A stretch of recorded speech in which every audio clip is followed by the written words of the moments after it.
Today I'm going to test out DEHANCER. DEHANCER is a one-stop plugin that you can drop onto OneNote and basically create your entire footage within the software. It is mostly tailored to a film print emulation workflow, so to make your footage look the most like a traditional old school film camera. So let's dive into it. Let's go over to the first clip and try to grade this with DEHANCER. So go to your effects, I already dropped it on there. And the good thing about DEHANCER is that it is kind of designed to grade the entire clip if you go from top to bottom. So once you hit the bottom of this whole scroll page, you're kind of done grading. So let's do that. The first thing that you'll see is the input. So I shot this on my camera, of course. So the vendor is like magic. The camera is the 6K, and then I shot it on Generation 5 ISO 400. Straight out of the box, you can see that this looks not bad actually. It's quite good. So that is nice to see that the conversion is actually pretty well built. So that's nice. Then you've got your regular controls. So kind of the same as your wheels. You've got your exposure compensation, so you can play around with your exposure, your temperature, your tint slider. Then you've got your defringe options that I never use. Once we scroll down, you can see that we now can choose a film print profile. All right, so let's just go with the Kodak Vision 3 250D. 250 ISO daylight, it stands for. You can see that it changes the image somewhat. Not sure if this is exactly what we want. I would like to have the richer colors, so you can also just choose for another one. So maybe Kodak Portrait 400. This looks a lot more subtle, which I personally like. Wow, like. Okay. All right, so next up we've got our expand options. This is kind of the same as your contrast. So you can pull down the blacks, you can pull up the whites, and that is kind of what contrast is. So enable it, and then lower the black point, and then higher the white point. As you can see, that makes quite a difference. Looks already a little better. All right, so next up we've got our print. And this is where you can play around with the contrast a little more and also push in a little bit more color. So I personally like to have this image a little bit more saturated because that is, yeah, it's quite beautiful with the sky around these deer. So also the contrast can be a little bit higher because that's just what I like in this image. It just, you know, makes it pop a little bit more. Yeah, pretty cool. So that is that. You can play around with the saturation, of course, but it's already at 100%. And then if you really want to, you can also, again, add another layer of film print emulation. But to me, this gets a little bit too, you know, messy and big. All right, next up is the color head. This is kind of a weird option function. I rarely use it, but you can play around with particular colors. So if you enable it, you can just push in a little bit more of the blue or a little bit more yellow. Same goes for magenta green, same goes for cyan. And it's kind of the same as just the color wheels in general. So you can either use that or the color wheels, depends on what you like. Next is film grain. This is actually pretty nice. So of course, DaVinci Resolve has its own built-in OpenFX plugin for film grain, but this one is actually pretty cool because you have a lot more control over the film resolution. So you can push it up all the way and that way you don't have any loss in quality. But if you lower it down a little bit, you get that sort of film damage in there as well. Out of the box, it's pretty strong, so I always just pull it down a little bit, but it looks pretty good to me. It's very nice, like quality of grain. So it's fun to play around with this. Then I disable it because it's a little bit easier on my processor.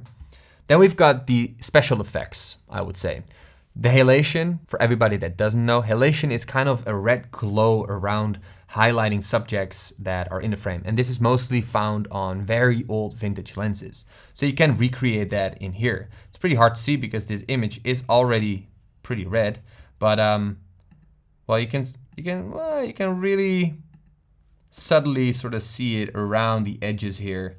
That's pretty cool. So you can play around with that as well. Next up is the bloom effect. And this is the same whenever you put a mist filter on top of your lens. So it sort of rolls off the highlights a little bit more and it gives a more vintage look to the lens. This is particularly nice when you use very sharp photography glass in a film setting.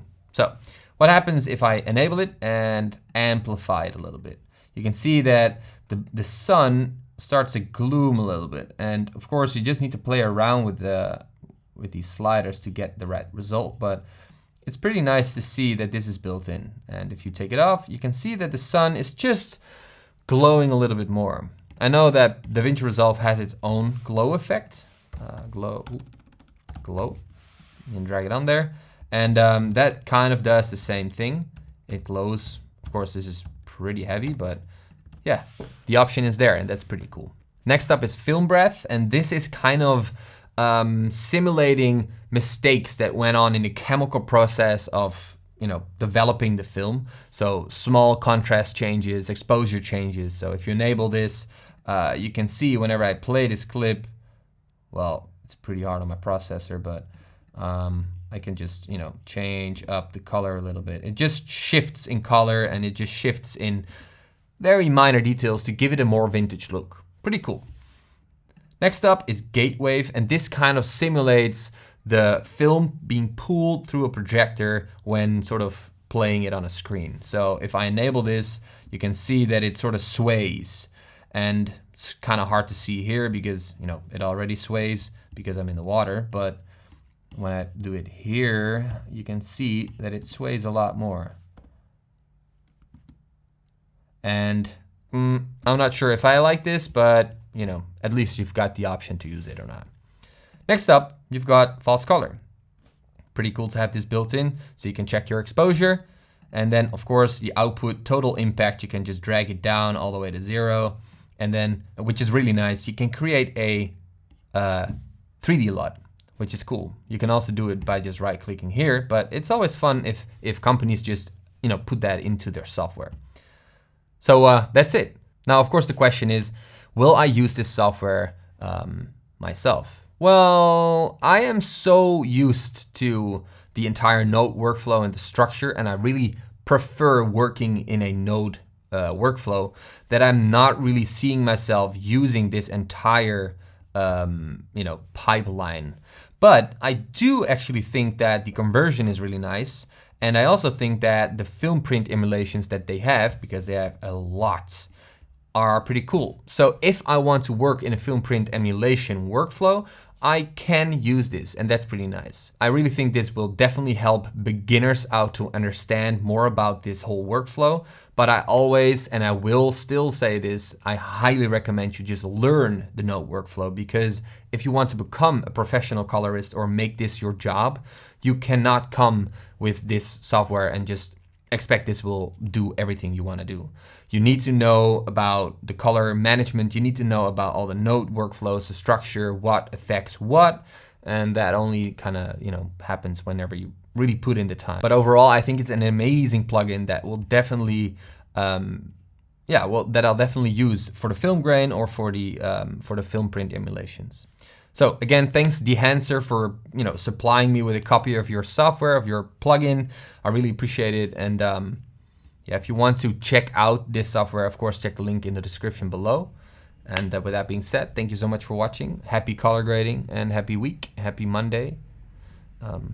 Happy. Yeah, happy. All right, see you guys later.